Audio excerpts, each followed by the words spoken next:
Bon dia, nois. Avui ens toca treballar la fitxa del mapa MUT d'Europa, sí?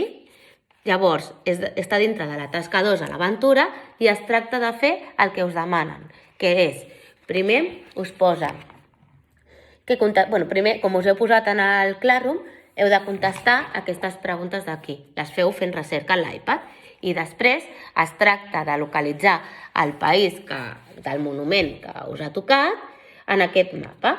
Una vegada localitzat, feu un senyal perquè sapiguem que és on està el vostre monument i també localitzeu els països del voltant.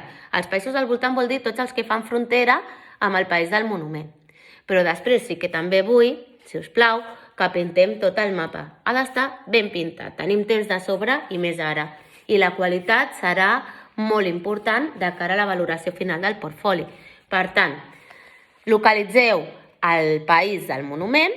Per exemple, podeu posar a dintre el nostre país i el pinteu. Feu un asterisco o podeu fer una estrelleta o un símbol en els països que fan frontera i després tot el mapa s'ha de pintar. D'acord? Això ens servirà també per posar nota de plàstica, per la creativitat que hagueu desenvolupat per marcar el país del monument més els que fan frontera i també la qualitat de la feina entregada. D'acord? Aquesta part d'aquí no, aquesta part d'aquí són ciències socials. Llavors, aquí hi hauran dues notes.